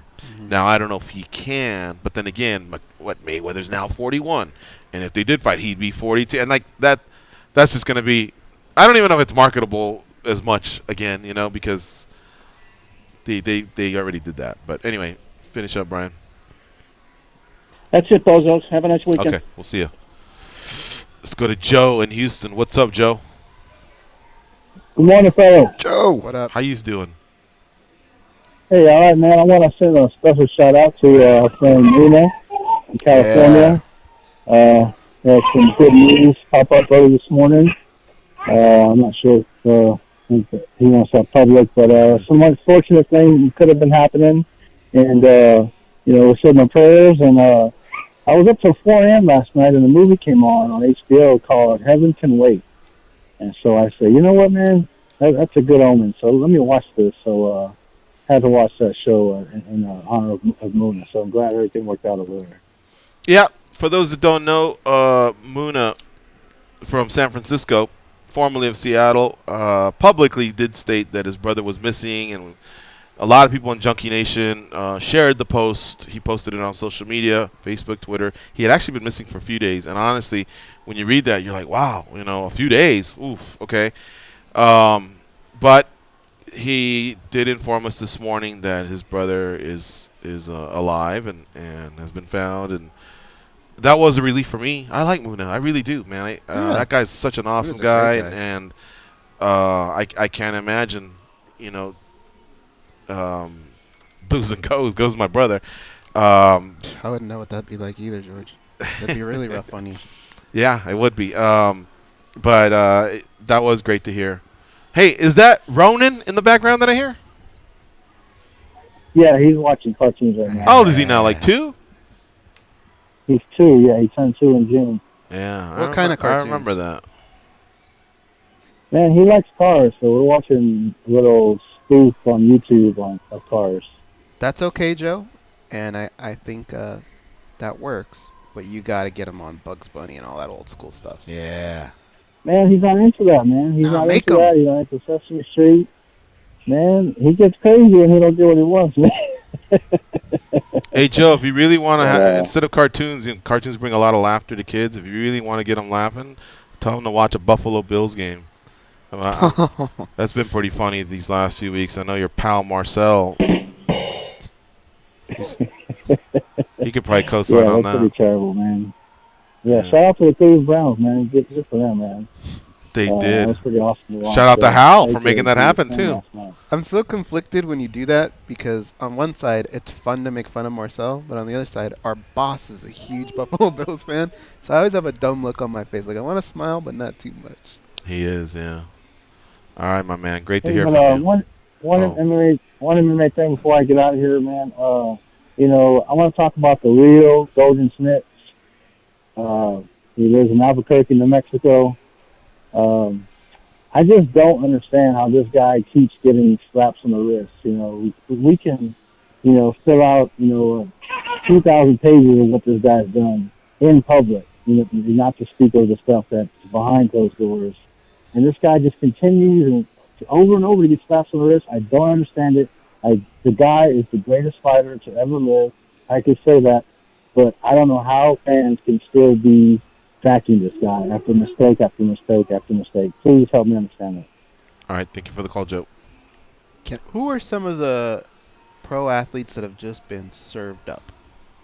Michael Vick. By that you just mean like their image, what? and I'm trying to figure out like what is that line, right? I mean, like the Michael Vick like line. Mike I think Tyson, is, he had to go away, right? These are like. Let the older guy chime in on one thing. Okay. Baseball goes had a guy named Darryl Strawberry and a guy named Steve Howe, and these guys got suspended like 9-10 times because, and it was actually cocaine was their big demon. I almost got Darryl Strawberry in studio once. Did you really? About that? He was sitting right there. Oh wow. And I go, hey dog, we're doing this. We do a show, and I think I said that. And I go, I'm a big fan. Can we just get you in for a little bit? And he was willing to do it. Yeah. But he had to be up there to start a signing at 9:30. Okay. And the show just didn't start in enough time. Oh wow. Yeah, but I almost got him in here. But yeah, had that been a Hispanic fella, would you have said, "Hey, Doug, let me talk to you real quick"? How would you have said it was a Hispanic fella? Nah, I don't think I would have done No. that. What would you have said, amigo? No, because I don't like when people do that to me. No. I get it a lot. Maestro. I don't get that. I get amigo a lot. All right. What was I saying? Oh, so I lived through an era where there was these long leashes of just suspensions. So there are times where I'm like, holy cow, like there's no way fans would have patience with the stuff I've seen. You know, when Joe ended his call, he said, congrats to the Browns. Look at that Josh Gordon guy. He's a talented wide receiver. He's like on a third or fourth strike. He's already done the strike where you have to sit out a whole year. Yeah. And now he's back, and he got traded to New England. But I don't know. I think John Jones does, when he comes back, there's one thing he does right, and that's make fun of himself a little bit. It's usually at a press conference where he'll just go, I don't know. I just make dumb mistakes. And I think everyone's like pointing, like, we're with you, dog. We all make them. You know what I mean? So he appeals to people that also make mistakes and believe in these second and third and fourth and fifth chances. But did I answer Joe's question? Well, just how he keeps getting away with it. How? I don't know. I like to weigh in. This is a big topic for me because I'm one of those people that I kind of sense this, again, I was a fan of Jones for his ascension, but I always had this little inkling. I'm like, I don't know, there's something not clicking with this guy's personality. It was me being a hater, looking too much into it, and unfortunately, as I do, I hate it when I'm right, guys. These facts pop up that Joe said you can't deny, and what I don't get is, again, this is why I kind of defer me being a contrarian, but I'm not a red team versus blue team kind of guy.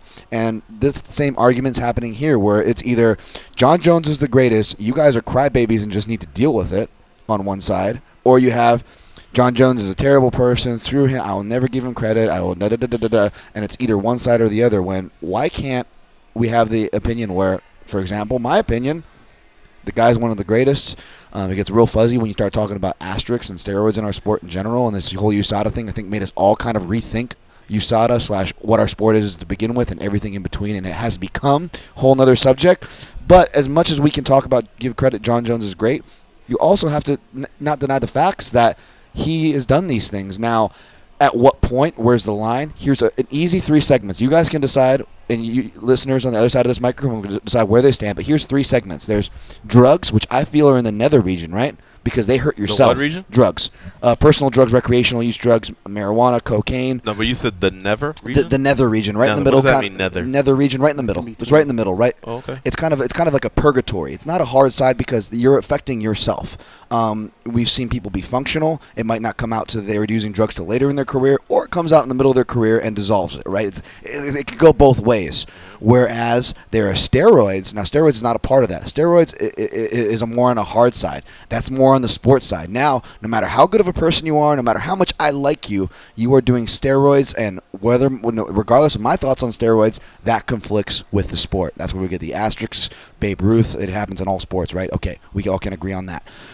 Now, the other part is here, hurting other people, T-boning a pregnant lady and fleeing the scene, rape allegations with Tyson, animal rights allegations with Michael Vick. If we're talking about these drawing lines now, this is where really now where you start really losing people. Okay, and now regardless of what people feel about the fighter, regardless of what people feel about the sport, you start going into that third region, guys, where you're hurting other people or other animals or other things. Now you're really going to get a drop off. Now, John Jones, the miraculous thing here, I think Joe's pointing out, is John Jones has bits in all three of those categories, yet there's still so much people on board with him. And that is a hypocrisy. Now, am I saying you should hate John Jones? Am I saying you should love John Jones? No. No. In fact, I'm saying have a healthy opinion somewhere in the middle, but I don't see why people are either one side or the other, and I think that's what Joe is trying to say, especially with people on the side of, oh, just deal with it. I just want to see the greatest fight again. There's that opinion where people will be like, yeah, but he does this, this, this. Oh, I just want to see the greatest fight again. I don't know if that's a good reason, guys. I want to see him fight again, too. I can admit that selfishly. I'm excited to see him fight again. I can admit that selfishly. I don't think that's a just answer or an argument.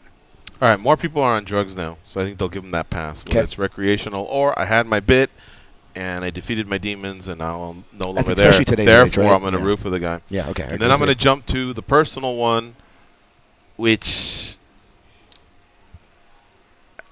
have you noticed that if it's your own friends telling you or it's social media telling you, it's very common for someone to hit someone and flee the scene now. Yes. That was such a big no-no a long time ago that was almost like, like put an APB out on that guy. How could you do that? You know what I mean? And now it's like, yeah. So did the Raiders win? I mean, it doesn't take you aback. You know what I mean? And as far as steroids, I don't know, because I also believe that because our laws are so much lax when it comes to the other two, that I think doing a steroid just isn't, again, as big of a deal, I guess. Science is for recovery. And you know what started that whole that beyond a shadow of a doubt thing or whatever was the O.J. Simpson case. Oh. Yeah. So I just had to play the old man card. Yeah, to give my answers. That's true. No, it's true. I think people with steroids, though, the problem is they look at it all as one blanket over sports, and there's a difference. If I'm taking steroids to hit a ball as far as I can, it's a lot different than if I'm taking steroids to hit somebody in the head harder. And I think that sometimes they just look at steroids overall. Mm-hmm. In combat sports, it's way worse than it is in other sports. And to add to that point, another thing that makes it worse is that it's John Jones. Again, it's not the reason why when I say I had suspicions about John Jones, it's not because I'm a hater or anything like that. It's just because it doesn't make sense in the sense of, when I say that he's admitted to cheating, does that mean he's a cheater or that he's not one of the greatest? Or how you say he's the greatest, Dan, if you were just saying the other day that, he's admitted to cheating. I'm talking about stuff that he has admitted to as far as infractions of the rules, like eye pokes and stuff that he was accused of for years on end, and since in subsequent years has admitted to doing. The frustrating part is he doesn't need to. The frustrating part is any of these steroid tests, the reason why I'm a little more forgiving of John Jones, though it seemed like I would be a hater and jump all over these tests, the reason why I'm a little more forgiving is because he clearly doesn't need to. I'm of the argument where steroids doesn't teach you how to spin kick. I don't take that argument to the bank like these other people, but I do agree with that argument if we just isolate it. John Jones has skills that has nothing to do with whatever steroids he has or hasn't taken. And again, now touching on the snitching. Snitching. Strippers. Hit and runs. Hit and runs, maybe. Six packs. But I think that's the annoying part for people is that he's doing it and he doesn't. It's like, do you really need to be doing that? You're so talented already. You already have, and with the hit and run, compare that to UFC. What was it, 111? Or not 111? When he saved the lady that got mugged. Again, he saved the lady that got mugged, and not just fleeing the scene, which you're right statistically, maybe the sports that statistic, but he returned to the scene and then fled again, which wipes that statistic if you were going to put any weight into that. And again, countering with who we're dealing with here, the Superman. He's supposed to be our hero or model citizen, the perfect guy, and he's doing this. And I think that's what makes it worse. It's like, why are you doing that, man? Why? We should take a break, though, right? Have we taken a break yet? This first time in the second hour? We haven't. Okay, let's do that. We're already halfway through the second hour. You're listening to MMA Junkie Radio on SiriusXM's Fight Nation 93. Stay close, and we'll be right back.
Good, you're still here. The boys are just getting warmed up. Now the real show begins. Take it away, boys. All right, I'm going to do this early so we can just cruise to the finish line. This is the last show of the week.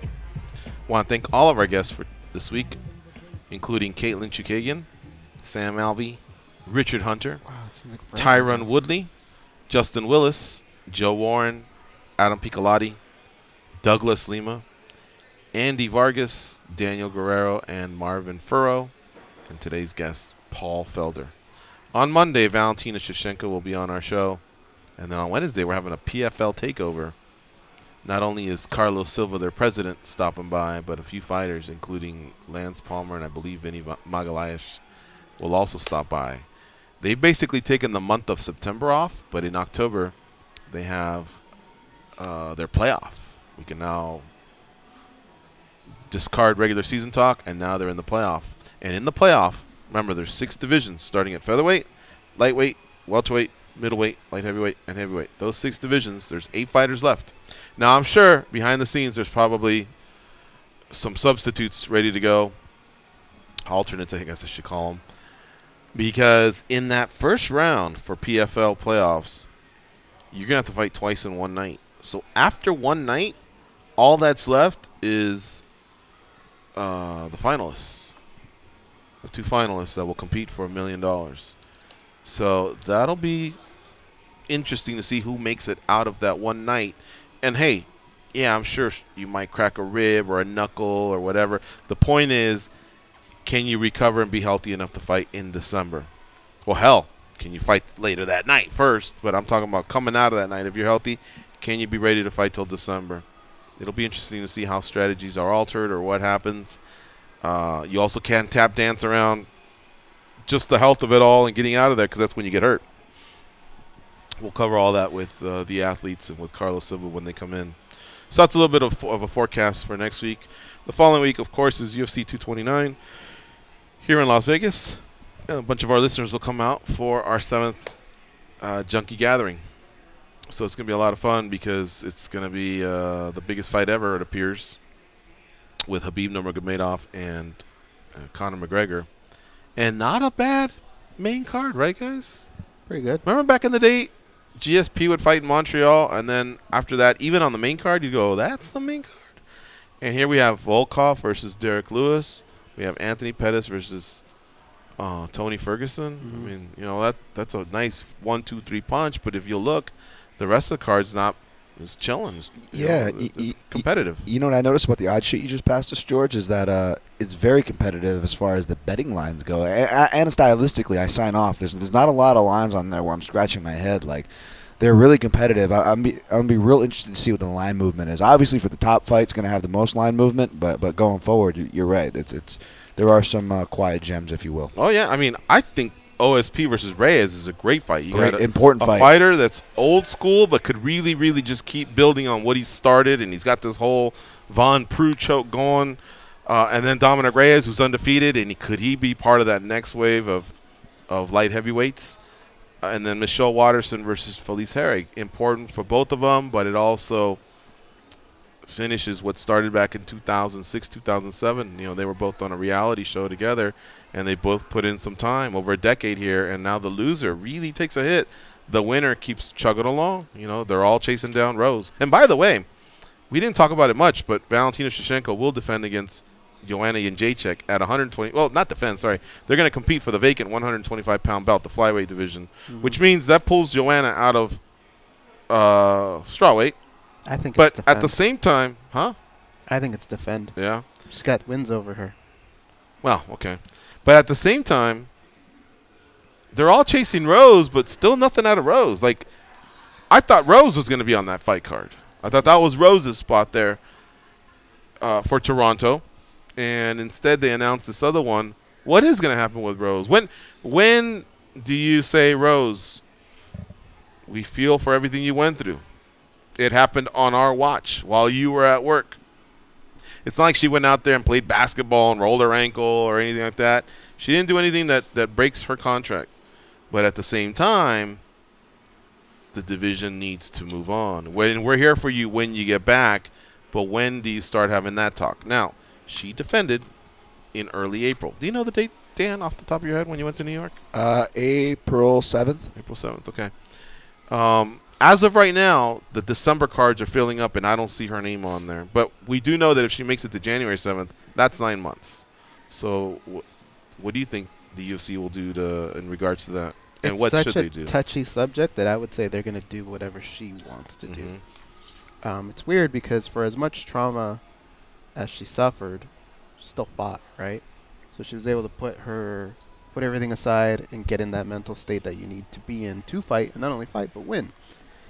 So I'm sure they're going to look at that, but at the same time, I mean, you see what's going on with Michael Chiesa, right? Like, there's a lot that the UFC has to protect in that sense. So I think they're going to be as patient as you can be with her. Did you also hear Conor McGregor say when they asked him about equity in the company, and he said, no, it didn't go my way, otherwise there would be fans here, blah, blah, blah. It seemed like he gave this answer, like within the answer there was, I didn't get what I wanted, and I came up short. Something happened in the negotiation that came up short. Could that be that little tax that the UFC put on him quietly because of what he cost them for that card not being what it could have been on that particular night? A few fighters didn't fight. I think negative publicity or anything. You think there was a little bit of a tax right there? I think that's why he didn't get in Khabib's face when he had the opportunity, when they got close. I think before, Conor would have said, I'm not going to touch him, but still touched him. I think now they finally have some sort of... So why the hell was this thing in New York then? I don't know. Why not Philly? Why not Chicago? Why not L.A.? Why not Las Vegas? Again, there's so many of these missing link questions like this, like the crowd. It seems somebody asked it, huh? It seems like easy. They seem like easy questions when the you put it media was a that little way. disappointing, right?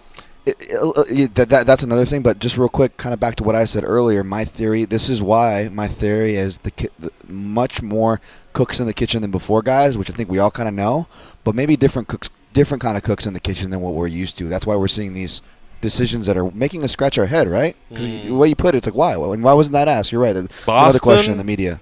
There's a lot of big cities on the East Coast, Washington, D.C., where I think they could have still... Hey, by the way, there were some fans in that building if you want to count some of those media guys. Yeah. Did you guys catch that? A little bit. Yeah. Not trying to call people out on the rug, but geez, that was some cringeworthy ones.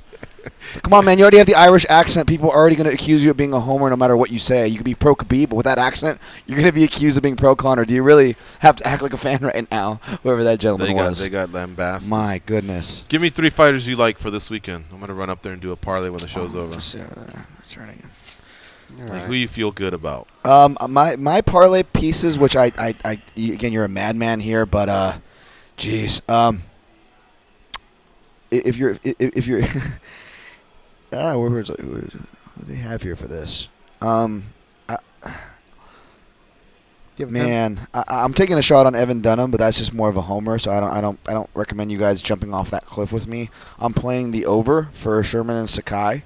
Because I think that's going over. They don't have her on here, but there are some tempting straight plays. Henan Barral missed weight. I'm going to stay away from that one. The main event's pretty volatile. Everything's pretty juiced to the gills. I mean, you guys got to look for props here. I think Sam Alvey, as much as I love Little Nog, Sam Alvey, I like that matchup for him. I think he's a parlay piece with... who else was on there that I was listening? How about you guys? Ronaldo, Charles Oliveira, Henan Barral. Yeah. Charles Oliveira is a Henan Barral, huh? Missed weight and all? Yeah. What can you tell us about Andre Ewell, Dan? He's an athletic southpaw. He has some boxing experience. I don't know if it's pro or amateur, but I was watching it online, and the way he fights, he kind of comes off at 2. He can counter. He kind of has that slow burn pace. He defends a takedown really well, really long, athletic. Looks like he could do some damage to Barral, but the thing is, I don't like his takedown defense. He's only a purple belt in jiu-jitsu. So if guys do take him down, I don't think he has the right answers there. He gives his back a lot, like he's had his back taken by lower level guys. Barral, we haven't seen it in a while, but the dude is a killer back taker, especially when he was on his ascension. So if he starts looking bad on his feet, I think Barral can hit takedowns when he needs to. What was it that he finished with I think it was the arm triangle. Was that Wineland?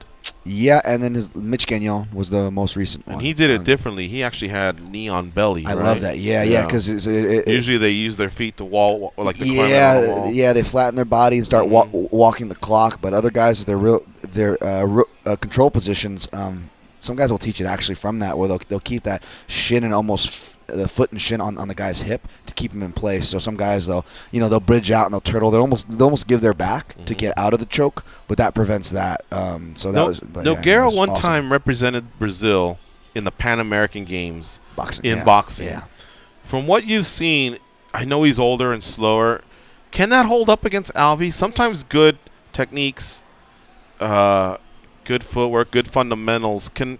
As we've seen, carry fighters into their late 40s in boxing. Can that happen here with Alvey, or is Alvey just like too much with pressure and explosion and youth? I was going to say that. That's why I was asking Alvey when we had him on. I was honest with his criticism. He lacks that volume sometimes. And I could see Nogueira, putting on volume. Maybe not hurting Alvey, but if he stays busy enough, he's in Brazil and doesn't get knocked out, he could get that decision, right? Mm-hmm. The problem was not only that Alvey, he was honest and he really said he's going to try to address it, which is I'll be looking for in this fight. But the problem is I went, and not just Nogueira, his recent fights, but I went and looked at mid-session on his Instagram, like recent mid-session work. And let's just say it was friendly edited, which is never a good sign when it's just something like mitt work. And even despite the edits, what I saw, it was not. I didn't like it as far as speed, reaction time. Yeah, not good at all, man. And I'm a huge Little Nog fan. Go back and watch his fights with Shogun and Pride. Even that might be my favorite fight of all. Oh, it's an amazing fight. Their first fight. And as far as UFC, this Luis Kane, that knockout was such a beautiful knockout. Like he's had his iterations. There's a fight with Rashad Evans where he had that big upset. That was a big showing, but. He's not the same guy anymore. That's why I said Alvey is probably even though minus 340 is a lot for Sam Alvey, if you're looking for a leg. Okay. We should do one more breakdown. Let's do that. Thanks, Dan. You're listening to MMA Junkie Radio on SiriusXM's Fight Nation Channel 93. Stay close. We'll be right back to wrap up.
Charm, compassion, common sense. These guys have none of that. You listen to them, so you're no better.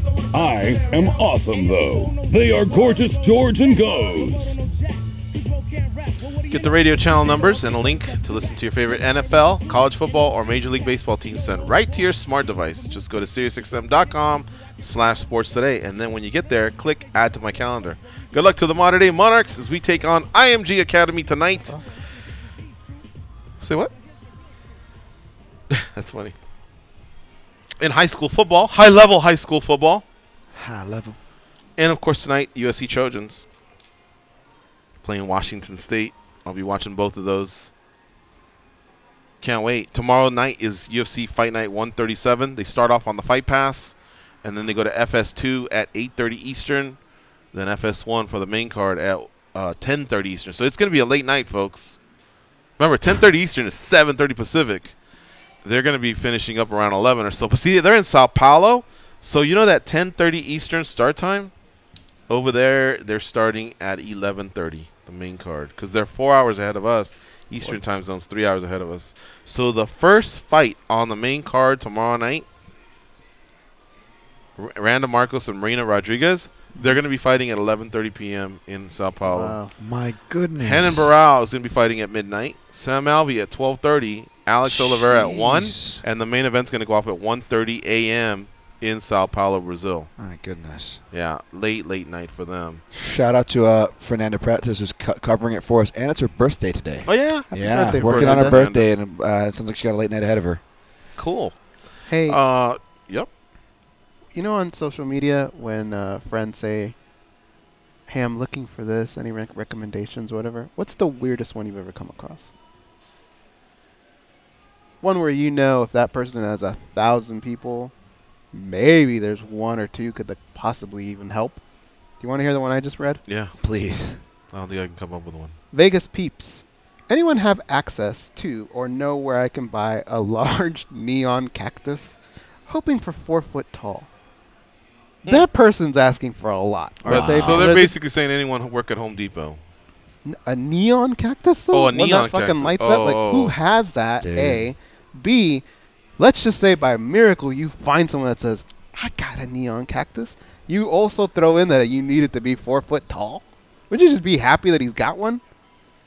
He wants to borrow it or he wants to buy one? I don't know, but how did he think that if anyone comes to the rescue on this particular, if somebody has this neon cactus, that's I will one lose my handy shit. individual. If somebody can help out. That was with Chase one. Coburn, by the way. Yeah, leave it to him. Shout out to the Denver kid in our chat. Also, Aaron Luzanilla. He says, the only thing I don't like about Tony and Connor, the fix might be in. I think he's probably talking about because they're both managed by the same place. Get away from that one. Even if you believe it, just get away from it because your life's just not gonna make They sense. don't even You're like never each gonna have other. fun. Yeah. That's what's up.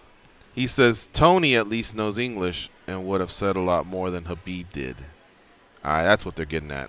What that press conference would have been like if Tony was there. The Human Moron stops by. He says, one thing to remember is we are seeing the promotional Connor. He is not like that in real life. He is a humble dude. He just goes all in when it comes to the fight game. That's a good point. Celtic Ruski. He says, Victor. Head get tapped again. Someone said Ruski? What does that mean? That's awesome. Victor head get tapped again. Huh? I don't know what that means. I actually, I don't know. I actually used Rusky reporter in that Joanna and Jacek recap in an internal dialogue, and no one picked up. I'm like, no one picks up the 80s Russian reference there, but it sounds like someone uses it. Shout out to you, sir. Let's see here. Das What's Up says it's crazy how slowly the UFC is morphing into the WWE. But see, the WWE is successful, so I wouldn't mind if they take bits and pieces. Because remember, Das What's Up, at the end of the day, they actually fight, and no one can control that. If they could, then Conor would have never lost to Nate. Trust me. Hey, wait. I want to dispute you a little bit on that comment because they can somewhat control it. With this giving is why you a difficult Frankie Edgar matchup. never fought Conor Yeah, McGregor. I see There what are you're saying. some things they can But do. once that fight's made, once it's done, yeah. once the cage door is locked, but can they you keep can't do a anything striker about it. away from a grappler or a grappler away? Yes. Yeah, okay. Yeah, I've heard that one before, and I don't dispute it. Let's see here. Who else is in our chat room today? Das, what's up? The Human Moron. Das, what's up? The Human Moron. Das, what's up? The Human Moron. Victor, with a K. The MMA Junkie Chef is in the house. That's Sam from Chicago. Rolly Estrada. Hello, sir. How you doing? He says, I want to call in, but I'm busy. All right, no problem. And Dat Dank. McGregor's Irish Whiskey. Yeah, man, they got some good plugs in for that. Dan's going to bring some. Is he really? Yeah. When? Hopefully, whenever it comes in. I'm hoping it comes in before the fights, obviously. And we can. I'll pass some ideas. Me and Goes where we're thinking of. Shout out to Juan Ramirez. Maybe on our main event breakdown. Yeah, there we go.